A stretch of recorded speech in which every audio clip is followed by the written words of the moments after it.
So the main idea yesterday was that we can solve simultaneous equations by looking at their graphs and seeing where they intersect, the solutions being the intersection points. But it does have some limitations. Now, yes, I understand this is 2019. We have graphing calculators, we have Desmos, but let's say our calculators ran out of batteries. Let's say, our laptop is across the desk and we're too lazy to get up and grab it. How am I supposed to solve systems by graphing? We can do it by hand because with linear systems, we have ways to graph lines. But, and you guys don't have to write down this first bit. I'm going to erase it soon. But what if I asked you to graph something like, 3x minus 4y equals 7. Okay, to graph him, I would solve for y. Negative 4y equals negative 3x minus 7. And then I have to divide up the negative 4. You get y equals 3/4 x plus 7/4. Oh no, my y-intercept's a fraction. If my accuracy isn't that great, I may not get the right answer. So graphing by hand does have its limitations because you may not get exact answers. And we want, of course, exact answers. So we need algebraic ways of solving systems. So we do have this technique called substitution. Now, instead of just me telling you this is how you do it, go ahead and practice, I want to make sure we understand what substitution is and why it works. And this involves an idea. Hey guys, can we sort of pay attention, please? Thank you. And it sort of involves an idea that we talked about yesterday. What is a graph really? What is an equation? If I gave you this equation, this is something you can write down. Y equals 2x minus 1. And I'm just going to graph it really quickly. We're not going to be super duper accurate. Y-intercept is negative 1. A slope of 2 gives me something like that. All right. This equation will produce that graph. But what is the idea, right? The idea is that either the equation or the graph, all it is a representation of a collection of points.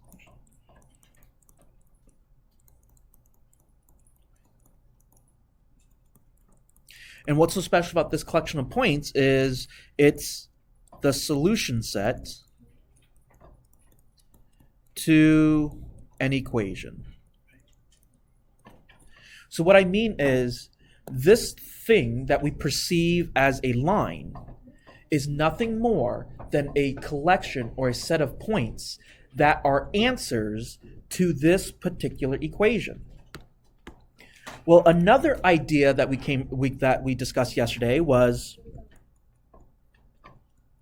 to check whether or not a point is a solution to an equation.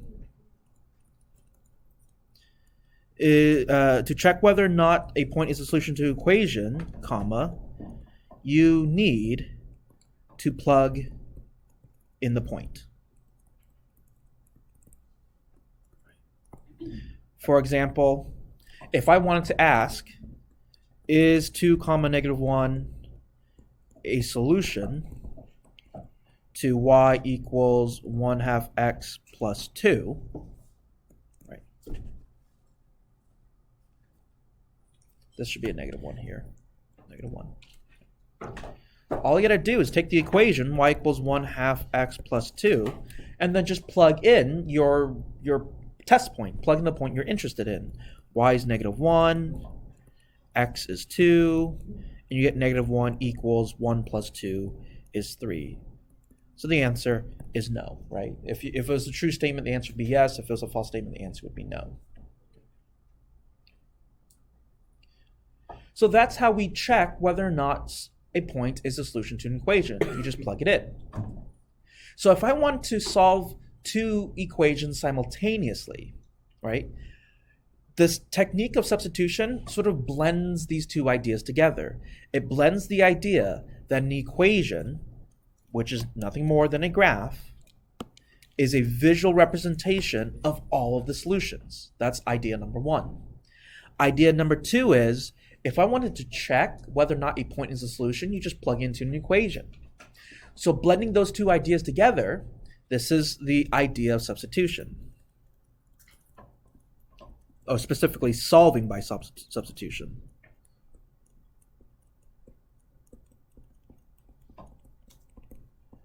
We will force check every solution to one equation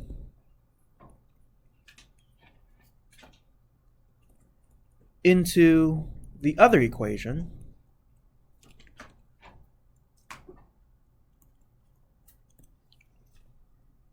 we're going to force check the solution set of one equation into the other equation.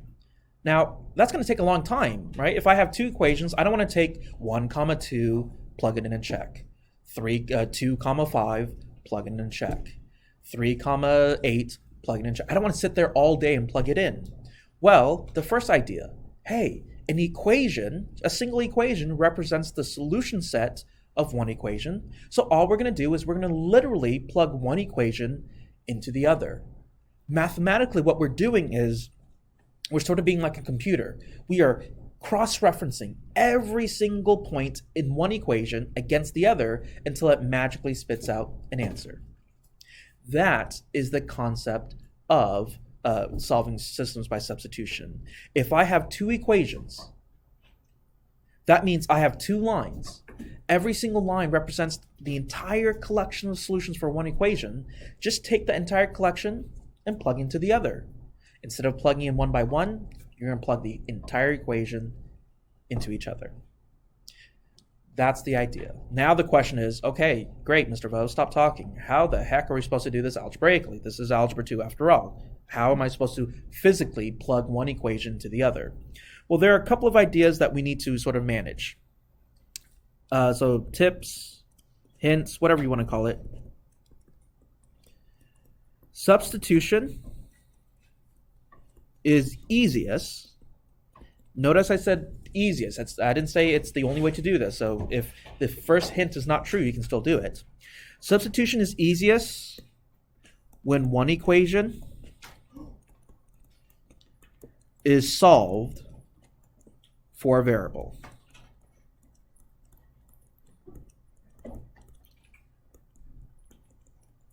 What does it mean for an equation to solve for a variable? It means your equation looks like y equals stuff or x equals stuff, right?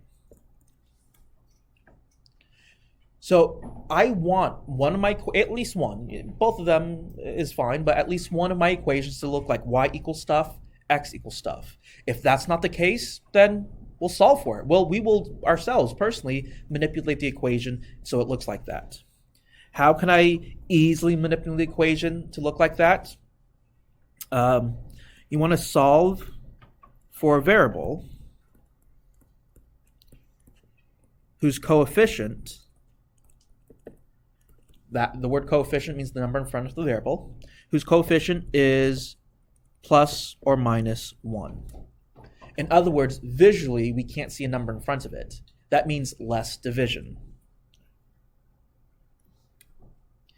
If that second bullet point is impossible, if every single variable has a number in front of it, then you want to solve for a variable whose coefficient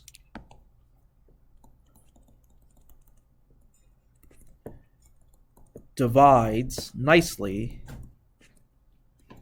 into the other numbers. So if I don't already have any equations that solve for a variable, that means I need to solve for it ourselves. If I don't have a variable whose coefficient is 1 or negative 1, every single variable has a number in front of it, then the method, the lesser of two evils is I want to solve for a variable whose coefficient, whose number in front, is divisible, can divide nicely into all the other numbers. And we'll take a look at an example where each of one of these is not true, right? So we'll progressively make it, quote, worse and see how we can tackle each situation. So those are my 3 hints for us.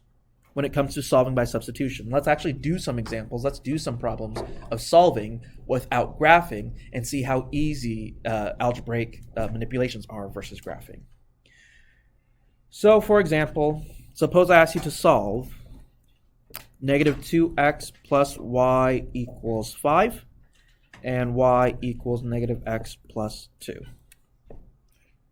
So that's my system here.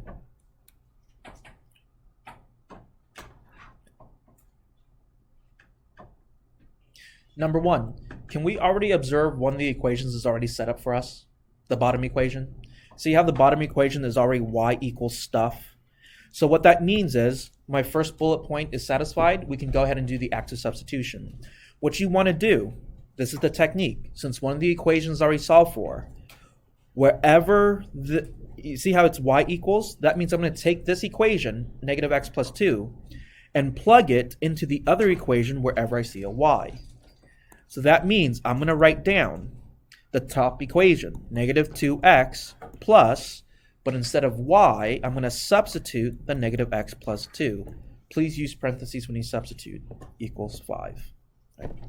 Now notice what it does. It gives us a regular linear equation that we can solve for x. So then, is there anything holding up this parentheses? Am I doing any timesing with this parentheses here? No, there's no number in front of the parentheses. So you can actually drop that parentheses. And then combine like terms, so we can combine the x's. Let's subtract the 2. And then you solve for x. X is negative 1. Okay. But we're not done yet. We said yesterday solutions to the system should be points. Points are x comma y. This is only half of my answer. I need to find a y value. The moment you have a numerical answer for one variable, you just back substitute it into any of the original equations. You can back substitute it into the first equation or the second equation. It really doesn't matter. I'll plug into the second equation because y is already solved for, but if you plug into the first equation, you should get the same answer. So the second equation is y equals negative x plus 2. We just said that x was negative 1. Notice I use parentheses when I substitute. So negative of a negative 1 is a positive 1. 1 plus 2 is 3. There we go. There's our solution. X equals negative 1. Y equals 3. Yesterday, though, we saw that these solutions are intersection points, right? It sounds nitpicky, and I am going to be nitpicky, but solutions to systems should be coordinates, so please don't leave your answer like this. Write your answer as an ordered pair, negative 1, comma 3. That is the solution to the system. Okie dokie? All right. Since I'm trying to make this very straightforward and obvious, hopefully everyone gets it, I will be nitpicky. If you leave these as your final answers, I'll probably give you half credit that I'm going to mark you off wrong. Please write your answer as an ordered pair. Okay? Let's take a look at another example. Again, we're just going to get progressively, quote, harder, which it really isn't hard at all, but fewer of those bullet points will be true. Suppose I ask you to solve 3x plus 2y equals negative 4, x plus 3y equals 1. Right?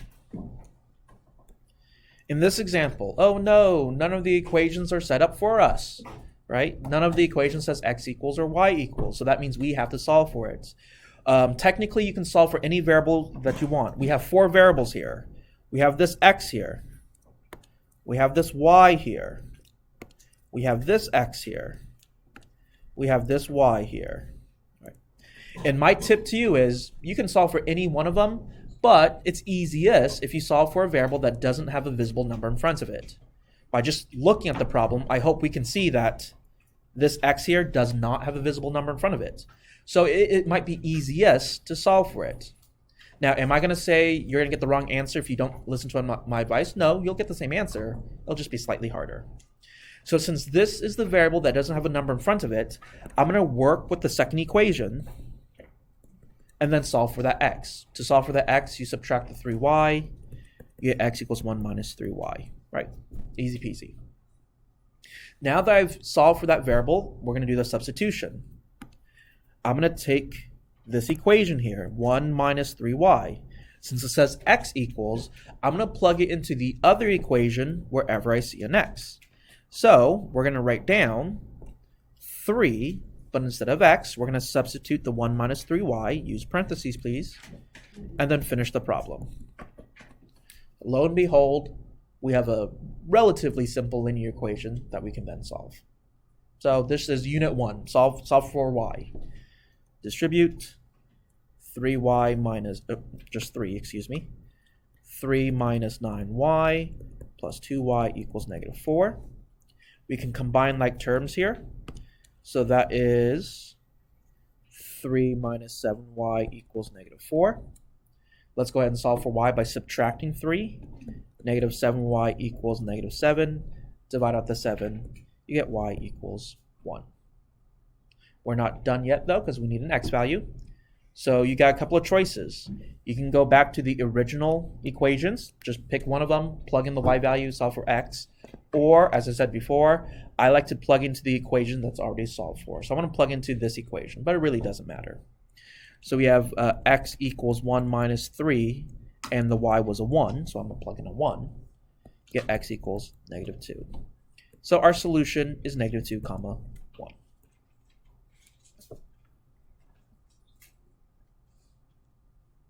Pretty simple, I hope. Easy peasy. Yeah. These are probably my favorite things to do. I systems of equations, so much fun because it's sort of like a puzzle. You're just unlocking the right point that works. Oh, by the way, if you do find systems entertaining, there's a whole college class devoted to this topic. It's called linear algebra. So file that away in your memory if you like systems of equations.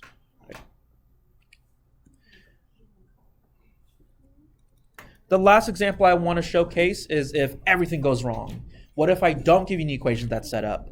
What if there isn't a variable whose coefficient is 1 or negative 1? For example, solve 3x minus 6y equals 9, negative 4x plus 7y equals negative 16. This is like, the worst of the worst, as worse as it can get. None of the equations are set up, and all of the variables have a number in front of them. What do you do? Well, this is my third hint. This is my third bullet point. What you do is you have to look at all the numbers in front. This 3 here, this 6 here, this 4 here, this 7 here. And you ask yourself, okay, which of those numbers will divide the entire equation neatly and nicely? Hopefully it wasn't a very hard question. This is a relatively easy example. You guys agree it's 3? The 3 will divide the top equation nicely and easily. The 3 belonged with the x, so that tells you as a mathematician, you know what? I'm going to solve for that x. Again, is it wrong if you solve for this y? No, you'll get the same answer in the end. You'll just have to deal with fractions. And I know how much you guys love fractions. So my hint to you is solve for a variable whose number in front will divide the entire equation nicely, which in this case is this x here. So I'm going to take the top equation and solve for x. Let's add the 3y over, or 6y, excuse me. Let's add the 6y over. So that's 9 plus 6y. And then what we're going to do is divide out everything by 3. So you get x equals, man, I can't do math today, 3 plus 2y. Now that we have our equation set up, go ahead and substitute. Take this 3 plus 2y and plug it into the equation. If you're going to make a mistake, and I'm not saying you will, but if you're going to make a mistake, it would probably be the substitution part. Historically in the past, when my students make a mistake, they don't know which equation to pick. Hey, Mr. Vo, where do I plug this x value in? Here's my rule of thumb. You always plug it into the other equation. You always plug it into the unused equation. We got this equation here, the one that I'm highlighting, x equals 3 plus 2y. We use the top equation to get that answer, right? That tells you as a mathematician to plug it into the bottom equation. So that's what I mean by plugging into the other equation. Whatever equation you started off with, substitute into the other equation. So we'll take the bottom, negative 4x plus 7y equals negative 16, and then just substitute. Wherever I see an x, change it to a 3 plus 2y. So we get a negative 4 instead of an x, 3 plus 2y, plus 7y equals negative 16. And then you just go ahead and distribute, solve, have fun, go home and be happy. So that's negative 12 minus 8y. Let's combine like terms here. So that's negative 12 minus y. Let's add a 12 over. So that's a negative y equals negative 4. And then if I get rid of that negative, divide out a negative 1, you get y equals positive 4. Okay. To solve for your other variable, you can plug it into any of the original equations, or plug into the equation that you solved for. It doesn't matter. You get the same answer. I'll plug into the equation that we've already solved for. So we have x equals 3 plus 2. Instead of y, I'm going to substitute 4. And then you just do math. That is 11. So there's our answer, x comma y, 11 comma 4. It's a really cool idea of what we're doing if you think about it. We're finding intersection points without graphing. How are we finding intersection points without graphing? We are literally checking an infinite amount of points simultaneously all at once through algebra. That is the power of algebra. You get to do the impossible. We're checking an infinite amount of points in a matter of, well, less than a minute. Pretty neat and cool idea. So that is 3.2a, solving via substitution. Getting the steps down is nice. It's important, yeah, but I really want us to understand what it is that we're doing. If one equation is nothing more than a collection of points, then all you're doing is you're brute force checking every single one of those points by literally substituting one equation into the other. Any questions? Alrighty. That is 3.2a. So like I said, we're going to split this up into 2 days. I want us to sort of